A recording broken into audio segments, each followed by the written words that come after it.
거룩하신 삼위 동질의 하나님, 저희들은 하나님에 대한 잘못된 이해를 갖고 있는 경우가 너무나 많이 있습니다. 회개에 대해서도 마찬가지입니다. 믿음과 회개의 관계, 회개와 순종의 관계, 죄들의 용서와 또한 회개의 관계에 대해서 저희들은 잘못된 이해를 가지고 대할 때가 많이 있습니다. 저희들에게 성령께서 주시는 지혜와 또한 바른 지식에 의해서 잘못된 지식은 그 오류는 수정받게 하시었고 참되고 바른 지식 가운데 하나님과의 관계가, 지체와의 관계가, 하나님의 형상이 온전히 회복되어서 중생의 목표가 저희들 가운데 이루어지고 중생의 체험을 통해서 하나님을 인식하는 삶을 살게 하여 주시옵소서. 오늘 하루 거룩히 기억하여 지키라고 명한 날 하나님과 동행하고 또한 이 이후의 삶도 하나님을 인식하며 살 때 하나님께서 주시는 기쁨과 평강 가운데 살게 하여 주시옵소서. 교회사와 또한 교리와 예배 가운데 하나님과 하나님께서 주시는 은혜를 충만히 경험하며 기뻐하고 하나님의 영광을 저희들 체험하는 시간들을 되게 하여 주시옵소서. 이 시간도 성령께서 깨닫게 하시고 인도하시길 원하올 때 예수님의 이름으로 기도합니다. 85쪽입니다. 회개란 우리가 대규리문답 76문에 있는 하나님 측면에서 주시는 단회적인 회개가 있습니다. 그 회개가 무엇이죠? 생명에 이르는 회개. 그리고 생명에 이르는 회개를 단회적인데 이것을 받은 사람은 우리 측면에서 하이델베르크 88문에 나오는 참된 회개를 하게 되어 있습니다. 참된 true라는 것은 거짓이 있다는 것을 이야기합니다. 거짓이 있다는 것을 전제로 합니다. 또 회개를 이야기할 때 이 두 가지 것으로 이야기하지만 믿음을 이야기할 때도 두 가지 것을 이야기합니다. 하나님께서 주시는 믿음을 올바른 믿음이라고 이야기합니다. 그리고 우리 측에서 올바른 믿음을 받은 사람이 갖는 믿음을 참된 믿음이라고 이야기합니다. 그래서 믿음과 회개의 관계를 이해하고 있는지를 살피게 됩니다. 믿음과 회개가 어떤 관계가 있는지. 믿음의 결과가 무엇이죠? 믿음의 결과가 회개입니다. 그렇기 때문에 믿음과 회개의 관계를 알고 있어야 합니다. 그래서 믿음과 회개를 따로 분리해버리면 안 됩니다. 이 결과이기 때문에, 귀결이기 때문에 계속 이어지는 것이기 때문에 그렇습니다. 그래서 믿음의 결과가 회개라는 것이 첫 번째고, 두 번째는 회개와 칭의의 관계를 알고 있어야 됩니다. 그래서 믿음을 이야기할 때 이 사람이 바른 믿음, 온전한 믿음을 가지고 있느냐는 회개에 대해서 믿음의 결과가 회개니까 어떤 개념을 가지고 있는지 물어봐야 합니다. 이게 첫 번째고요. 두 번째는 회개와 칭의의 관계에 대해서 바르게 알고 있느냐를 물어봐야 합니다. 그래야 이 사람의 그 믿음이 바른 믿음을 가지고 있는지 개념적으로 이해하고 있는지 알 수 있기 때문에 그렇습니다. 왜 칭의와 믿음의 관계, 회개의 관계를 알아야 되는 것이죠? 믿음의 칭의는 뭐죠? 믿음의 혜택이기 때문에 그렇습니다. 믿음이 주는 은혜, 혜택이기 때문에 회개와 칭의의 관계 또는 믿음과 칭의의 관계를 알고 있어야 됩니다. 이것이 두 번째입니다. 회개와 칭의의 관계. 그 다음 세 번째는 회개와 뭘까요? 어떤 관계를 알고 있어야 될까요? 칭의가 나왔다면 사람 측면에서 지금 이야기하고 있습니다. 견인의 관계를 알고 있어야 됩니다.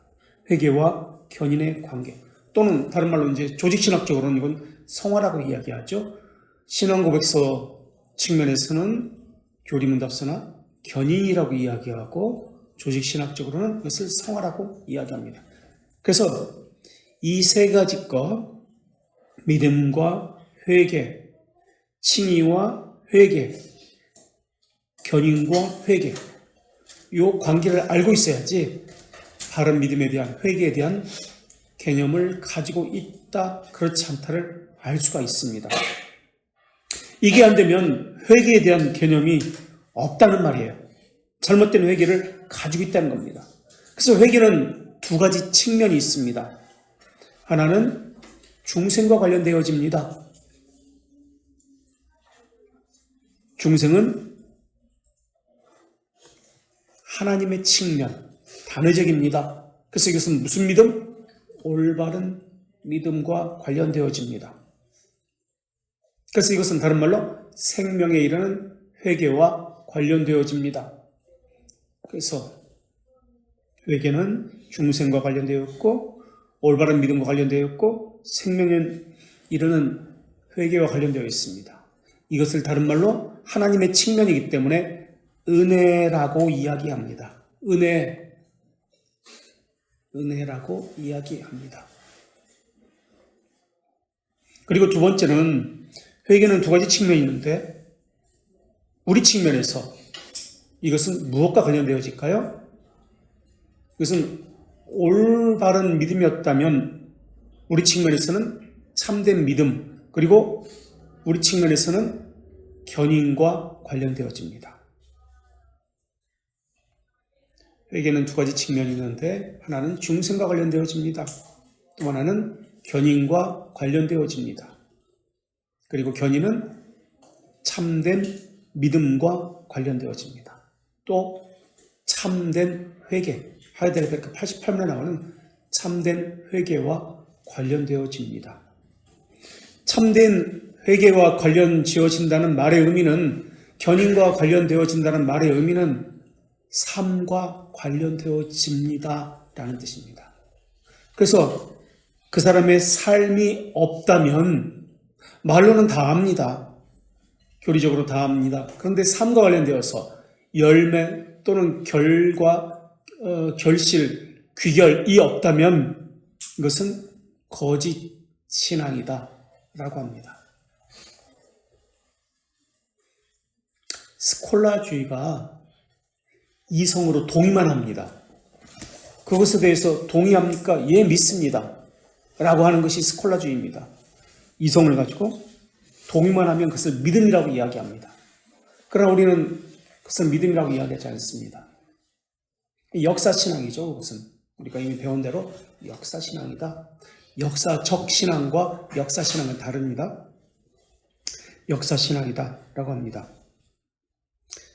자, 우리 회개는 복음과 관련되어 있습니다. 또 왜 복음과 관련되어 있죠? 우리 이쪽에서 한번 대답해볼까요? 복음은 두 가지 요소로 되어 있습니다. 무엇과 무엇이죠? 네? 죄들의 용서와 회개. 예. 그래서 회개는 복음과 관련되어집니다. 죄들의 용서는 한마디로 칭이라고 이야기하죠. 회개는 회개의 삶, 견인 또는 성화 또는 거룩이라고도 이야기하죠. 그래서 복음을 받은 사람은 성령께서 이것을 우리에게 수용하게 하고 적용하게 하시는데, 그래서 성화의 삶, 거룩의 삶, 견인의 삶이 나타납니다. 누가복음 우리 24장 47절,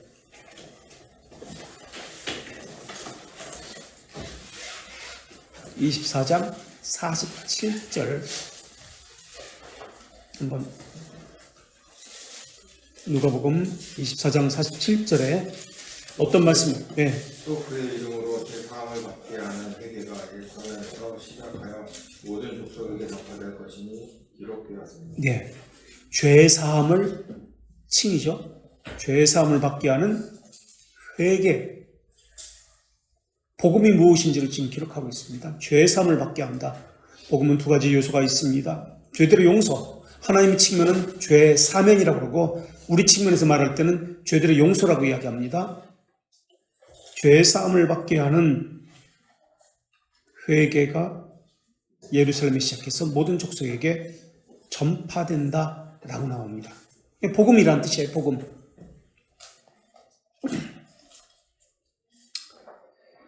자, 회개.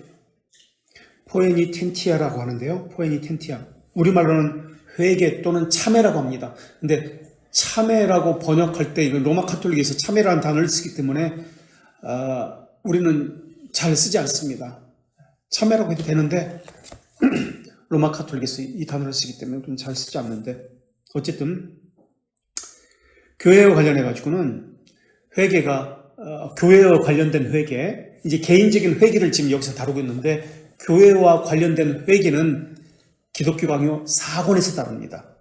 이거는 지금 3권이니까 내적인, 그러니까 개인과 관련된 회개만 다룹니다. 그래서 교회와 관련된 공적인 회개는 기독교 강요 4권 19장에서 14항, 17항에서 다루게 됩니다. 4권 19장, 14항에서 17항에서 공적 회개, 교회에 관련된 회개에 대해서는 그렇게 거기서 다루니까 여기서는 개인적인 회개만 다루고 있다라는 것을 알고 넘어가면 되겠습니다. 우리가 참회라는 단어를 쓰지 않는 경우는 참회라고 해도 되는데 로마 카톨릭은 이 참회라는 개념을 다르게 이해하고 있기 때문에 그렇습니다. 회개를 다르게 이해하고 있기 때문에 그렇습니다. 우리와 다른 개념을 가지고 있기 때문에 그렇습니다. 그래서 기독교 강요 4권 19장에서는 로마 카톨릭의 회개 또는 참회를 거짓 회개다라고 비판합니다. 왜 그들과 우리는 다른 회개의 개념을 가지고 있을까요? 왜 칼빈은 기독교 강요 4권 19장에서 그들의 회개를 거짓 회개라고 비판하고 있을까요? 조목조목 비판합니다. 왜? 네? 네, 그들의 회개는 세 가지 것을 이야기하죠. 뭐죠? 통회, 보석도, 고해, 통회, 보석입니다. 이 세 가지 것을 내가 회개라고 합니다. 울어야 된다, 소리 질러야 된다, 고백해야 된다. 그리고 선한 것으로, 선한 행동으로 그 자신의 죄값을 보상해야 된다. 보석, 만족이라는 개념이에요. 이런 개념으로 이야기하기 때문에 거짓 회개다라고 이야기합니다. 이 거짓 회개 4권 19장인데요. 그 순서를 보면은 칼빈은 회개를 말하기 전에 기강을 먼저 이야기합니다. 교회의 기강, 질서, 바른 말씀, 명하신 규례를 먼저 이야기합니다. 그리고 회개를 비판합니다. 왜냐하면 하나님의 말씀에 의해서 기강이 세워지고 그것에 순종하는 것이 참된 회개이기 때문에 그렇습니다. 그래서 거짓된 회개는 은혜 받기 위해서 어떻게 은혜 받지? 은혜 받는 수단을 자신들이 만들어낸 거예요. 고함물로. 그래서 거짓된 회개라고 합니다.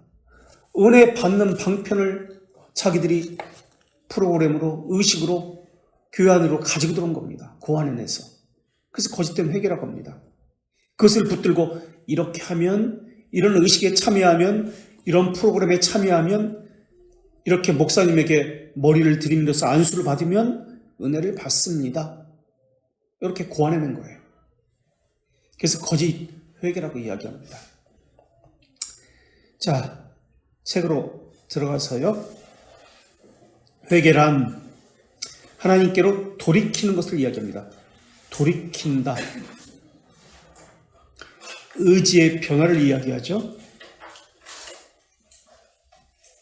회개가 믿음의 결과라고 이야기했습니다. 믿음의 결과가 회개. 믿음의 혜택은 그럼 뭐죠? 칭의와 네? 견인. 네.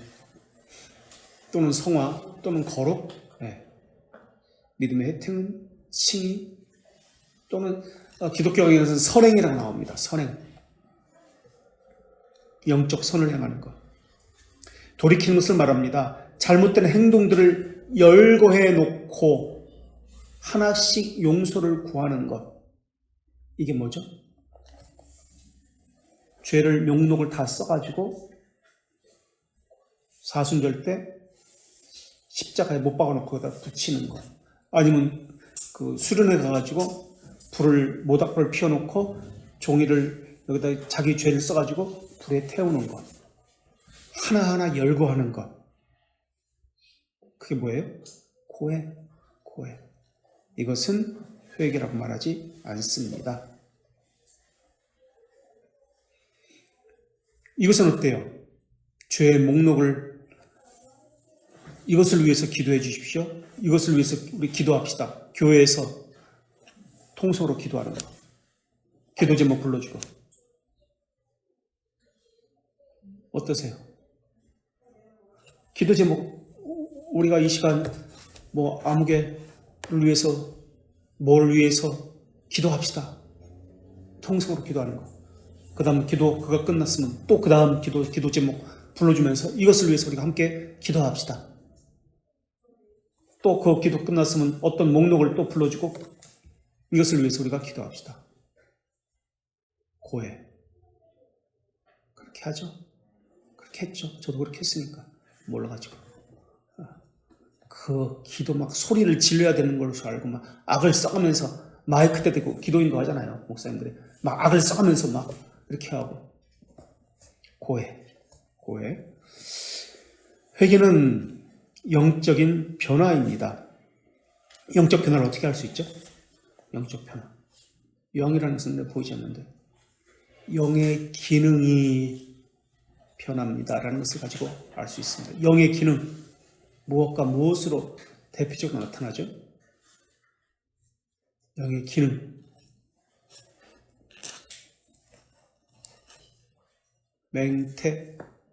맹태가 뭐죠? 영어로. 마인드. 이성, 오성, 판단. 이성, 오성.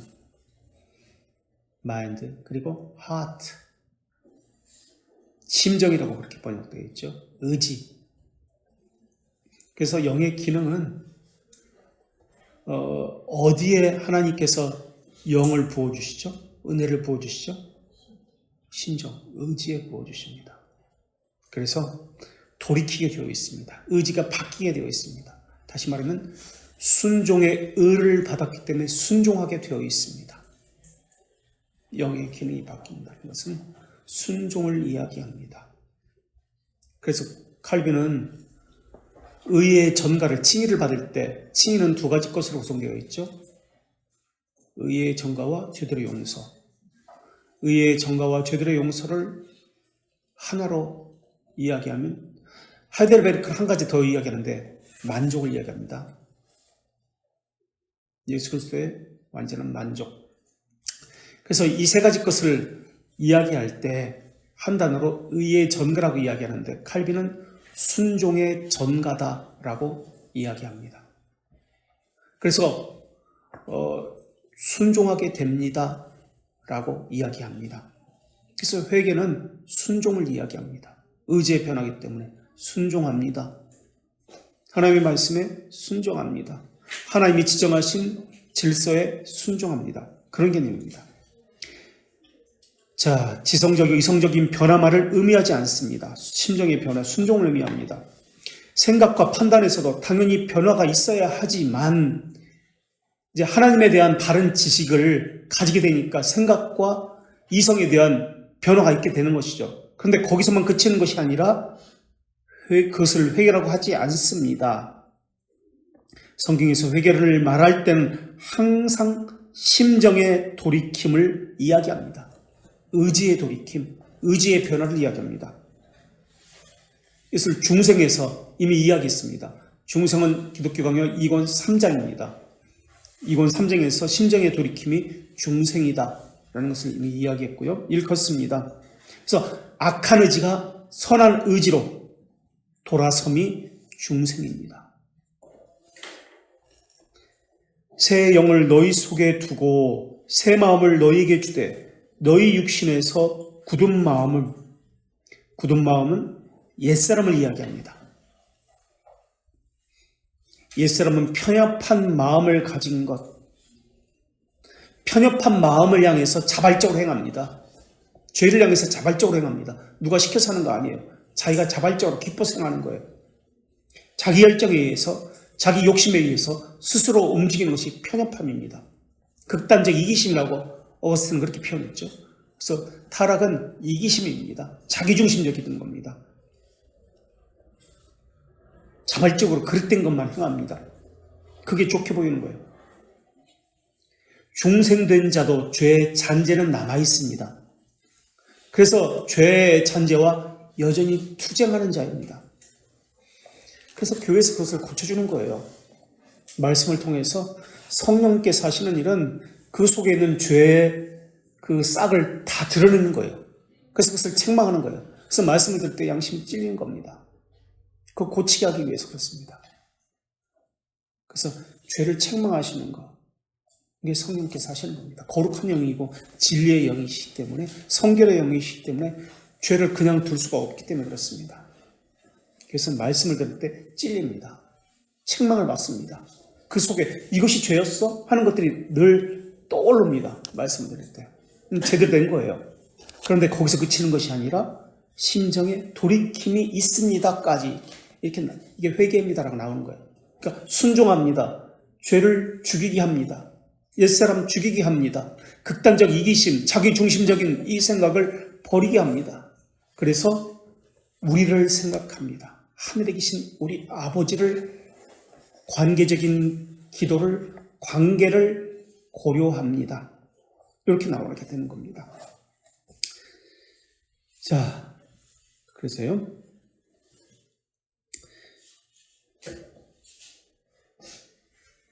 한 마음을 주고, 돌같은 심정을 제거하고, 아니구나, 그 위에 굳은 마음을 제거하고 부드러운 마음을 줄 것이며, 굳은 마음은 옛사람을 말하고, 이것을 에베소서 4장 22절에서는 유혹의 욕심으로 썩어져가는 것이라고 이야기합니다. 유혹의 욕심을 받는 마음, 이게 굳은 마음, 옛사람을 이야기합니다. 부드러운 마음을 줄 것이며, 그건 새 옷을 입는다, 새 사람이 됐다, 새로운 피조물이 됐다, 그런 개념이죠. 영살리기를 이야기합니다. 영살리기. 굳은 마음은 죄 죽이기를 이야기합니다. 옛사람 죽이기. 멜랑이토는 죄 죽이기와 영살리기라고 이렇게 표현했죠. 그러나 성경에는 옛사람을 벗어버린다 라고 표현하고 있습니다. 정욕과 탐심을 십자가에 못 박는다라고도 표현되고 있고, 부드러운 마음을 줄 것이며, 마음은 심정입니다. 심정은 말씀드렸죠? 의지다. 성령은 돌같은 심정을 제거하시고 죄 죽이게 하신다. 옛사람을 벗게 하신다. 그 말입니다. 성령께서는 죄 죽이기를 하십니다. 옛사람을 벗어버리게 합니다. 극단적 이기심을 버리게 하십니다. 돌같은 심정을 제거하고 살같은 심정. 에베소서 4장 23절에, 아까 4장 22절에서 찾아봅시다. 4장 22절과 23절. 한번 누가 또 큰 소리 한번 읽어주세요. 22절과 23절 4장 에베소서. 저희는 유혹의 욕심을 따라 썩어져가는 모습을 따르는 옛사람을 벗어버리고, 이게 죄 죽이기. 그 다음 23절. 오직 너희의 심령이 새롭게 되어 하나님을 따라 의와 진리를 거룩함으로 지으심을 받은 새 사람을 입으라. 예, 영살리기입니다. 성령의 새롭게 물어 무엇을 새롭게 입으라고요? 새로운 사람이 되라고요? 무엇을? 그 다음에 뭐라 그랬죠? 의, 진리, 거룩함. 이거 뭘 이야기하는 거예요? 의, 진리, 거룩함. 이것은 하나님의 형상이에요. 하나님의 형상이에요. 하나님의 형상을 이야기합니다. 그 중생의 목표는 무엇이죠? 하나님의 형상을 담는 거예요. 지식에 있어서 하나님에 대해서 바른 지식을 알게 됩니다. 성령께서 주시기 때문에 바른 지식을 갖게 되고요.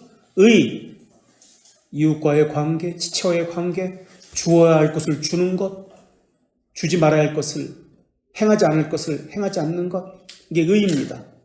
공정함을 이야기합니다. 그리고 하나님과의 관계 거룩입니다. 이게 하나님의 형상이에요.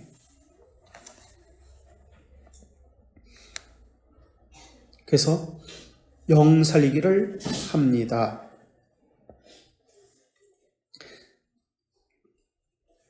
덧붙여서 이게 참된 회개입니다. 그래서 참된 회개를 중생과 연결시키고 있습니다. 덧붙여서 하나님은 내가 그들에게 한 마음을 주고, 한 마음, 분열되지 않는 마음, 일치된 마음 이야기합니다. 하나님께서, 성령께서 함께 하시기 때문에 한 주, 한 믿음, 한 성령을 고백합니다. 한 소망을 갖습니다.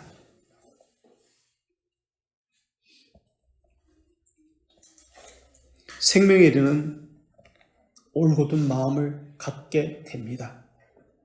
한 마음을 주고 새 영을 주며 그 몸에서 돌 같은 마음을 제거하고 살 같은 마음, 살처럼 부드러운 마음, 말씀에 대해서, 하나님 말씀에 대해서 예민하게 반응하는, 순종하는 예민함을 이야기합니다. 살 같은 부드러운 마음, 조금 더 어긋나지 않으려고 하는 마음, 조금이라도 어긋날 실수에 애통해하는 마음, 슬퍼하는 마음, 죄에 대해서 혐오하는 마음, 이게 살처럼 부드러운 마음을 이야기합니다. 한 마음을 주신다라고 이야기합니다. 부드러운 마음을 주신다. 거부할 수 있는 은혜가 아니에요. 이것은 하나님의 강권적 은혜를 이야기합니다. 강권적이다. 그래서 불강력적 것을 은총이다라고 이야기합니다. 근데 알미니안들은 뭐라고 이야기하죠? 불강력이 아니라, 무조건적이 아니라 강력적. 우리가 거부할 수 있다는 거예요. 하나님의 은혜를. 강력적 은총이다. 강력적 은혜다라고 이야기합니다. 그럼 우리는 불강력적이다라고 이야기합니다. 한마음이란 이제 설명을 했죠. 심정을 의미합니다. 새 영을 줄 것이란 마음은 회개를 뜻합니다. 그래서 이런 마음을 가진 사람은 에스겔 11장 20절에 한번 또 읽어주시겠습니까? 에스겔 11장 20절에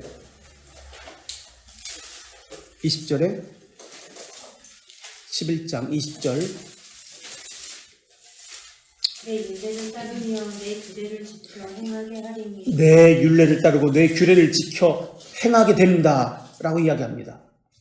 하나님의 말씀을 순종합니다. 그러니까 쉽게 얘기하면. 그리고 계속해서 그들은 내 백성이 되고 나는 그들의 하나님이 되리라. 그들은 내 백성이에요. 순종하는 자들은 내 백성이에요. 그리고 나는 그들의 하나님입니다. 계속해서 읽겠습니다. 21절 그러나 미운 것과 다짐한 것을 마음으로 따르는 자는 내가 그 행위대로 그 벌이에 갚으리라. 나 주 여호와의 말이니라. 그리고 22절에 그때 그것들이 날개를 드는데 바퀴도 그 곁에 있고 이스라엘 하나님의 영광이 그 위에 있더라 라고 나옵니다. 하나님의 말씀에 순종하는 자들에게 하나님의 영광이 그 위에 있더라. 나는 순종하는 자들에게 하나님이 되시고 하나님이 되고 그들은 나의 백성이 되리라. 하나님께서 새 영을 부어주셨기 때문에 순종하게 되는 것이고 하나님이 그들을 위해 함께 하심으로써 하나님의 영광이 그들에게 나타납니다. 이렇게 되어 있습니다.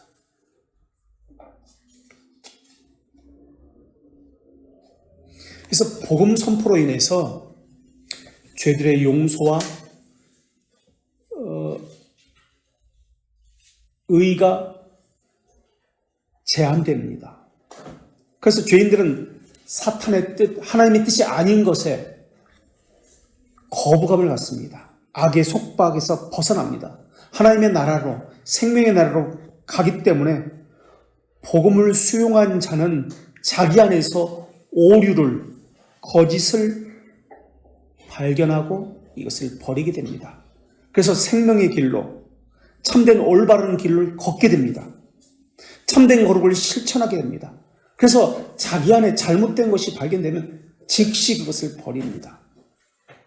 이것이 참된 생명을 가진 자의, 올바른 생명을 가진 자의 모습입니다. 그래서 회개를 통해서 자신의 향하신 하나님의 자비하심을, 자신에게 향하신 하나님의 자비하심, 다시 말하면 죄들의 용서에 대한 확신을 가지게 됩니다. 그런데 어떤 이들은 이렇게 이야기합니다. 회개가 믿음의 조건입니다. 회개를 해야 기도 응답이 빠릅니다. 회개를 해야 믿음을 견고하게 가질 수 있습니다. 회개가 원인과 조건이라고 그렇게 이야기합니다. 믿음에. 그건 잘못된 거예요. 믿음은 비밀적인 겁니다. 우리는 알 수 없어요. 그러나 믿음의 결과를 통해서 내 안에 믿음이 있다라는 것을 확인하게 됩니다. 회개를 통해서. 그래서 회개의 기반은 복음입니다. 이 복음은 성령께서 하나님의 자녀에게, 택자에게 심어 주시는 것입니다. 그래서 믿음이 원인이 되어서 믿음에 의해서 결과가 회개를 낳습니다. 그런데 믿음이 부어졌기 때문에, 복음이 부어졌기 때문에 바로 즉시 회개가 결과로 나타나느냐? 그것은 아닙니다. 그럴 수도 있고 시간이 걸릴 수도 있습니다. 그것은 모릅니다. 시간이 얼마큼 걸리는지. 어떤 사람에게는 즉시 나타납니다. 그럼 어떤 사람에게는 천천히 시간이 걸립니다. 하나님이 제안하신 그 은혜를 수용할 때까지 어느 누구도 하나님의 것임을, 내가 하나님의 것임을 확신할 수 없습니다. 자, 계속해서 보겠습니다.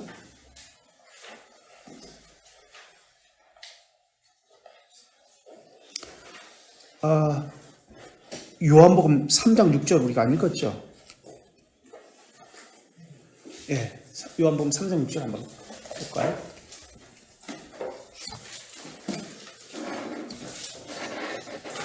(3장 6절) 육으로 난 것은 육이요 영으로 난 것은 영이니.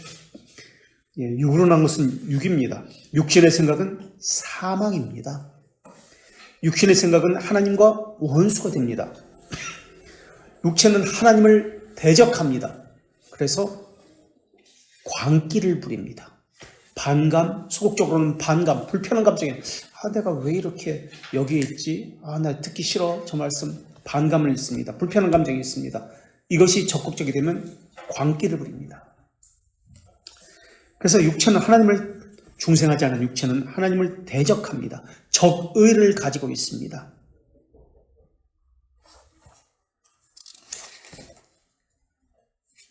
자신의 모습, 다음 장 86페이지.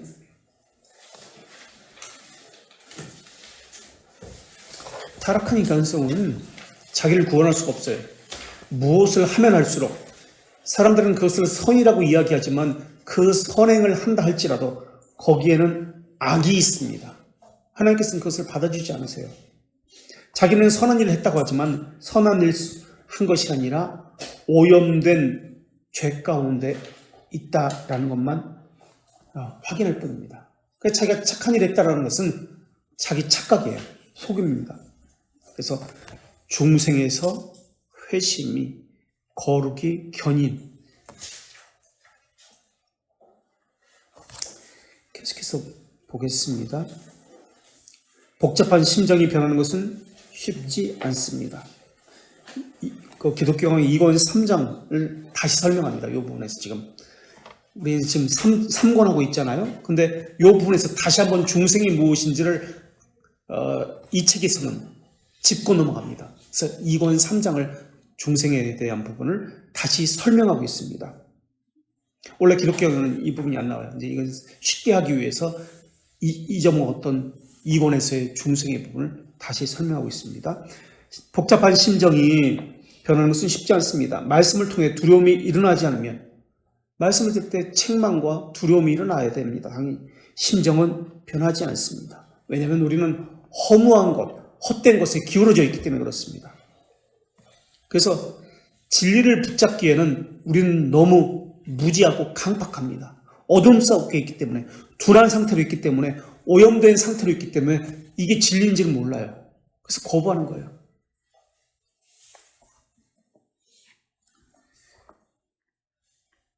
말씀을 통해서 두려움이 일어나지 않으면 심정은 변하지 않습니다. 말씀을 통해서 자신의 죄가 드러나야 심정의 변화가 가능하다 나옵니다. 무조건 되는 거 아니에요. 하나님의 자녀만 가능합니다. 성령 안에서 우리를 예수 그리스도께 인도하시고 하나님의 뜻을 확신케 하기 때문에 가능합니다. 성령께서 예수 그리스도께 이끌어야만 우리는 나올 수 있습니다. 그래서 성령에 의해서 조명된 영은 새로운 통찰력을 갖게 됩니다. 그리고 하늘의 비밀, 하늘의 신비를 깨닫게 되고 이것을 묵상할 수 있게 됩니다. 믿음을 실상이라고 정의를 내립니다. 믿음은 보이지 않는 것들의 실상이다 라고 정의를 내리는데, 이 실상이라는 단어가 어떤 단어를 쓰죠? 헬라어로 휘포스타시스. 이것은 삼위일체에서 휘포스타스가 뭐라고요?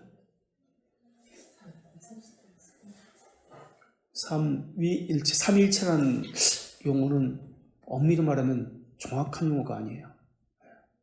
일체, 하나다, 하나의 몸이다. 좀 다릅니다. 동일한 본질이라고 이야기합니다. 동등한 본질. 일체는 하나잖아요. 그렇기 때문에 단일 신론적인 요소가 보입니다.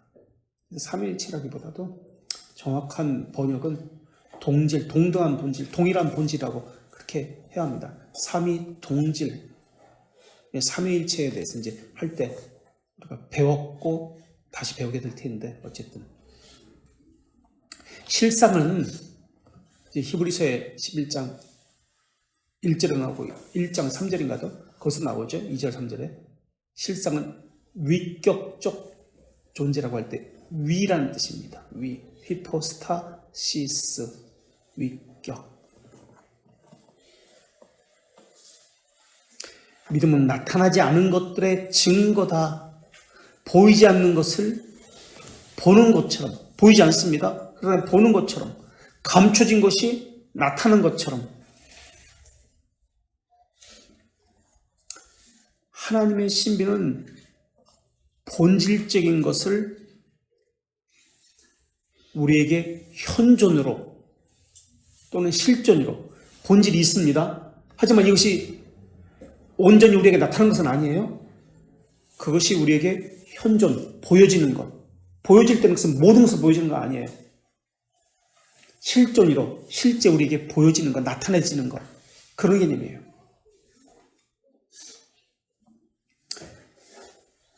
이것을 확인하는 것이 무엇이다? 이것을 인식하는 것이 무엇이다? 믿음이다 라는 거예요. 보이지 않는 것을 보는 것. 그 본질을 현재 내 삶에서 현존하시는 하나님을, 실존하시는 하나님을 인식하는 것. 이것이 무엇이다? 믿음이다 라는 거예요. 믿음을 통해서 보이지 않는 것을 보는 거예요. 이때 본다는 것은 하나님의 본질을 본다는 뜻이 아니에요. 하나님의 실체를 보는 것이 아니에요. 말고 현존하시는 하나님을 보는 거예요. 하나님이 계시하신 것, 자기 계시하신, 자기 계시를 할 때 하나님의 모든 것을 우리에게 다 계시하신 것은 아니에요. 어떤 한 부분, 공이면 공의, 정이면 정의, 뭐 선하심이면 선하심, 이런 한 부분, 요 한 부분만 보이시는데 그것을 내가 인식하는 거예요. 그래서 같은 설교를 들을 때 어떤 사람은 선하신 하나님에 대해서 깨닫게 됩니다. 그리고 저 사람은 하나님의 정의로움에 대해서 깨닫게 됩니다. 또 어떤 사람은 하나님의 지혜에 대해서 깨닫습니다. 각기 같은 말씀을 들어도 달라요. 왜냐하면 하나님의 실존, 현존을 통해서 그 부분, 그 측면만을 만나기 때문에 그렇습니다. 그 측면. 그래서 그것이 전부다라고 해서는 안 돼요. 본질은 우리는 알 수가 없어요. 하나님의 본질. 그래서 현존. 그런데 이것을 확인하고 인식하는 것이 믿음이다. 하나님의 현존 실존을 확인하고 인식할 수 있는 것. 그것이 하나님께서 우리에게 주신 믿음이란 도구다. 믿음이라는 수단을 가지고 이것을 확인하게 됩니다. 아, 이런 하나님이었구나. 이게 믿음이 하는 거예요. 그래서 믿음이 불타오르지 않으면 하나님의 현존에 대해서 인식할 수가 없습니다.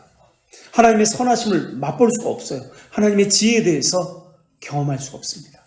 믿음이 살아있어야 합니다.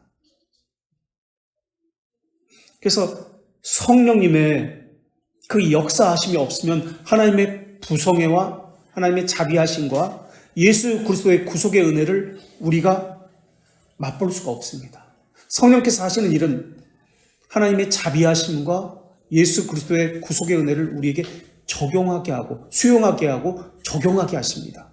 그래서 성령께서 우리와 함께 하시고 우리에게 역사하실 때 이것이 하나님의 자비하심과 그리스도의 구속에 대해서 살아있는 생생한 체험을 하게 됩니다.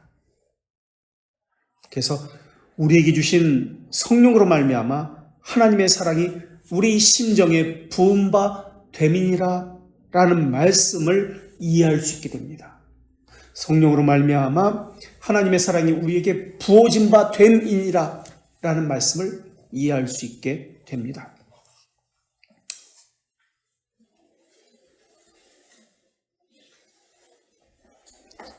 셋째 줄, 성령께서는 회개하는 심정을 주실 때 말씀을 사용합니다. 말씀 안에 갇힌다는 뜻이 아니라 하나님께서는 말씀을 통해서 우리에게 역사하시기 때문에 그렇습니다. 하나님이 사용하시는 수단입니다. 말씀으로만 역사하는 건 아니에요. 그러나 일반적으로 통칭적으로 말씀과 함께 역사합니다. 이게 쿰 베르보입니다. 쿰 베르보 신화. 종교개혁자들의 말씀과 함께 함께 베르보 말씀과 함께 성령께서는 역사한다. 그래서 오직 성경이라는 것을 그들은 추구했던 것입니다. 말씀을 사용합니다. 말씀을 통해서 죄를 드러내시죠. 자신의 솔직한 모습을 보도록 하십니다. 진리의 영이기 때문에 믿음의 정신을 주시기 때문에 모든 선과 사랑으로 역사하는 믿음을 주시는 분이기 때문에 그렇습니다. 그래서 믿음을 하나님의 선물이다라고 할 때 사람에게서 나오지 않는다는 것을 이야기하고 있기 때문에 선물이다, 하나님의 은혜다라고 이야기합니다.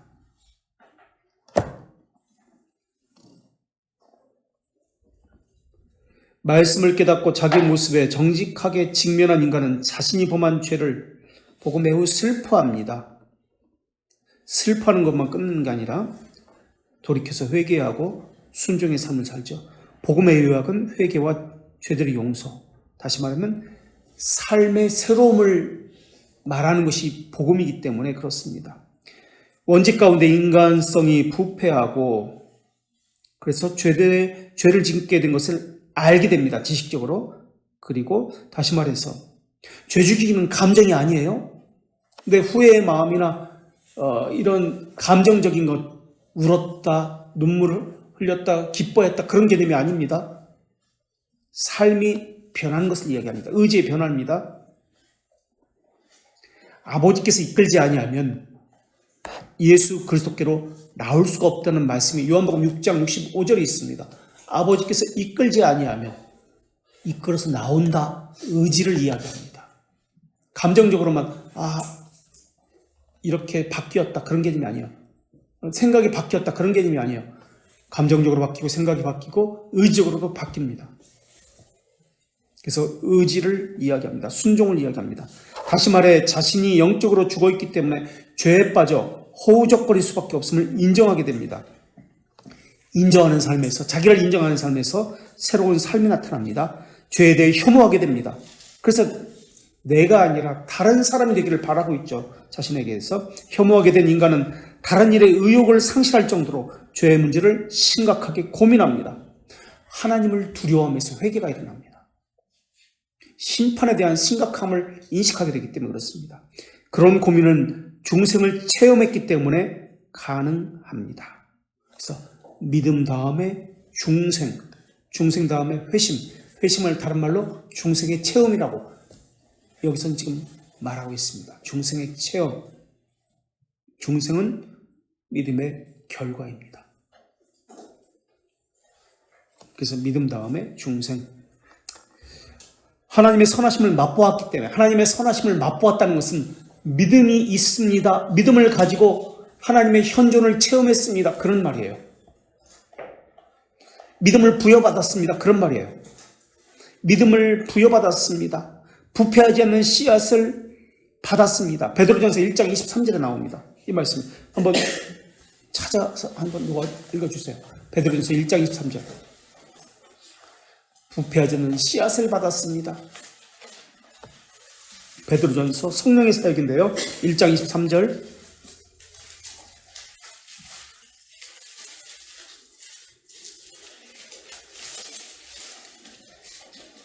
너희가 거듭난 것은 썩어질 씨로 된 것이 아니요 썩지 아니할 씨로 된 것이니 살아있고 항상 있는 하나님의 말씀으로 된 예, 썩지 않는 살아있는 생명이 있는 말씀으로 된 것입니다.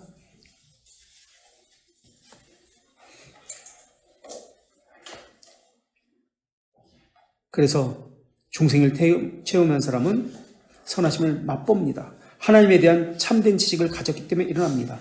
그 지식으로 자신에 대한 지식을 갖습니다. 그래서 이것을 두 지식이라고 하죠. 하나님에 대해서 참된 지식을 알게 되면은, 가지게 되면은 자신에 대한 참된 지식을 가지게 됩니다. 그래서 하나님에 대한 지식과 인간에 대한 지식, 이것을 두 지식이라고 이야기합니다. 두 지식을 갖게 됩니다. 그래서 하나님에 대한 지식을 갖게 되면은 우리는 겸손해질 수밖에 없습니다. 교만해질 수가 없습니다. 왜냐하면 내가 나에 대한 지식을 갖기 때문에 나는 죄인입니다. 죄가 이렇게 많은지 몰랐습니다. 겸손해질 수밖에 없습니다. 교만할 수가 없습니다. 자기를 주장할 수가 없게 됩니다. 그래서 극단적 이기심을 버리게 되는 거예요. 자기 중심을 버리게 되는 거예요. 겸손케 해서 하나님에 대한 지식을 또한 더 갖게 하십니다. 그것은 계속 반복적이에요. 그래서 하나님에 대한 지식과 자기 자신에 대한 지식은 늘 함께 갑니다. 하나님에 대해서 많이 알고 있다. 그런데 자기에 대해서 모른다. 교만한다. 그것은 잘못된 지식을 갖고 있는 사람이에요. 순종하지 않는다. 잘못된 지식을 갖고 있는 사람이에요. 자, 알게 된 이상 이제 근본적인 해결책을 찾고자 고민하고 힘들어하게 됩니다. 그 무엇보다도 죄의 문제, 자기 죄에 대한 문제에 대해서 심각하게 고민합니다. 이렇게 참된 믿음을 선물로 받아 죄를 심각하게 고민한다면 회개에 이릅니다.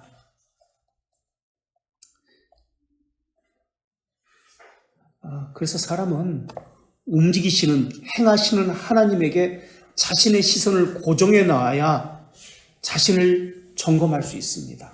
말씀에 자신을 고정시켜 놔야 자신을 점검할 수 있습니다. 우리 존재가 하나님 안에 있는 본체로부터 비롯되었기 때문에 그렇습니다. 하나님의 형상으로부터 우리가 비롯되었기 때문에 그렇습니다. 그래서 하나님 안에서만 우리는 참된 평안을 얻고 안식을 얻을 수 있습니다. 하나님 안에서만 생명을 얻을 수가 있는 것입니다. 그래서 하나님 안에서 나오는 것들과 비교해 보아서 나를 살펴보아야 합니다. 그래서 하나님과 내가 어긋남이 있다면, 하나님의 속성과 내게 어긋남이 있다면 이것은 내 안에 죄가 있다는 증거입니다. 그래서 나를 하나님의 말씀을 통해서 늘 점검해 보아야 합니다.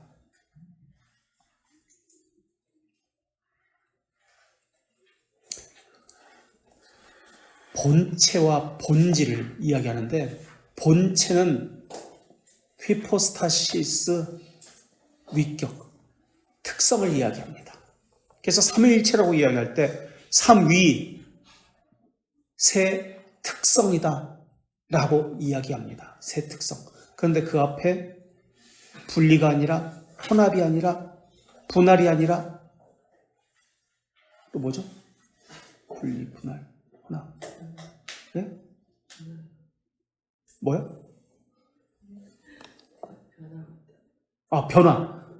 변화가 아니라 위격적 특성인데, 새 특성인데 구별된, 구분이 아니라, 구분은 분리니까 구별된 새 특성을 가지신 이 뜻이 삼위라는 뜻입니다. 일체는 그럼 어떤 뜻이라고 했죠?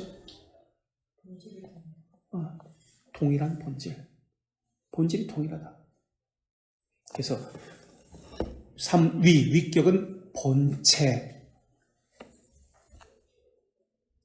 체는 일체할 때 체는 어떤 뜻? 위는 삼위할 때 위는 본체라고 했습니다. 히포스타시스 이거는 체는 본체가 아니라 본질. 예. 미나 뭐라고요? 뭐가? 본질이 체다. 위는